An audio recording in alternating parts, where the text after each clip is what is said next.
Hey guys, sorry for the late predictions this week. It's really been a crazy week, and next week is going to be a little late as well. It's going to be Wednesday night because I know I'm going to be busy Tuesday because I'm coming back to California on Monday after my little tiny trip. So I hope you guys enjoy my week 4 predictions. I do apologize for the late video.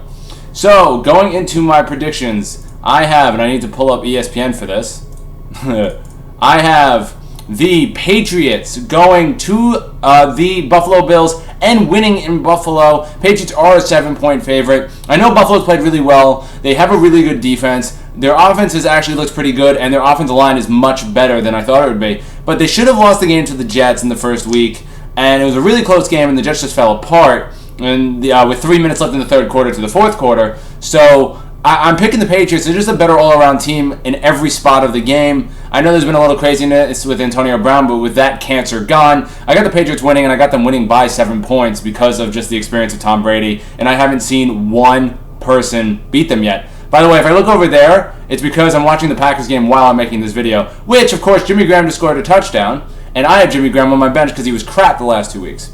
Anyway, I digress. Going to the next game, this is going to be a surprise. You got the Chiefs going to Detroit. Chiefs are 6.5-point favorites. I got the Chiefs winning this game. Patrick Mahomes is the most talented quarterback I've ever seen play this game, even above Aaron Rodgers. His talent is surpassed Rodgers, in my opinion. He can do everything Rodgers can do, but he has a better arm, in my opinion. He might not be better when it comes to what I would like smarts yet, but I mean, this is his second year starting, so give him a break. But he's been great. Their whole team is full of weapons. They're a really good offensive team, but I really believe the Lions are really scrappy. So I think the Lions are going to keep it within 6.5. Matt Stafford is an above-average quarterback, maybe even good quarterback. And you got some good pieces on that field. You got Kenny Galladay, who I'm a huge fan of. So I think it's going to be scrappy. I think the Lions are going to keep it close, especially at home. But Kansas City will win the game. Next game I'm going to go over is the Buccaneers versus the Rams. Another surprise. Rams are favored by 9.5 at home. Rams are 3-0. Buccaneers are 1-2. I know the Buccaneers lost a heartbreaker to the Giants, and the Giants aren't that good of a team. But the one thing I like about the Buccaneers is they're scrappy as well, like the Lions. They have a lot of weapons on offense, and it seems like Mike Evans finally woke up. If you have Mike Evans and Chris Godwin on the same team, and you have Jameis Winston keep his head on his shoulders, it's going to be a close game. And I think it is going to be a close game. I think the Rams are going to win it by a touchdown, 7 points, but the Rams will win at home. Next game I'm going to go over is the Cowboys versus the Saints.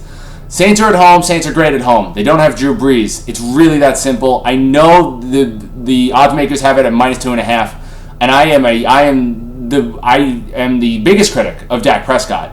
But the Cowboys are just better all-around team than the Saints, especially without Drew Brees. If Drew Brees was on the field, you definitely pick the Saints to win. I don't think Teddy Bridgewater is a scrub, but I just think the Cowboys are a little bit better. The Saints have a better coach, but he just has a lot less weapons, especially with Drew Brees not on the field. Cowboys with Ezekiel Elliott is going to run the ball as much as possible, run him into the ground, and they'll win this game by a touchdown. So I got the Cowboys. I got the -2.5. And the last game I'm going to go over is the Steelers versus the Bengals. Maybe a little bit of another surprise. You got both teams being 0-3. Steelers aren't that great. They don't have Ben Roethlisberger. I do like their backup, but even with the Steelers -4, I actually like the Bengals. I think the Bengals have been scrappy. I think they played pretty well this season. So it's going to be interesting to see what's going to happen with the Eagles, by the way.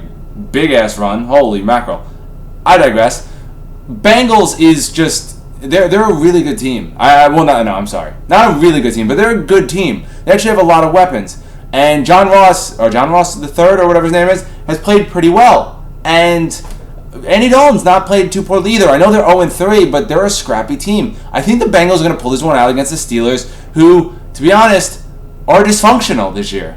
That's just what they are. They're a dysfunctional team. And I am a fan of Mike Tomlin, but he's just going to have a bad year this year.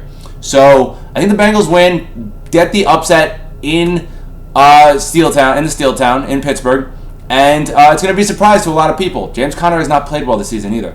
So definitely got the Bengals winning this game. Hope you guys enjoyed this video. Please let me know what you think. Comment and subscribe below. And maybe I'm under 4 minutes this time. Have a good night, everybody.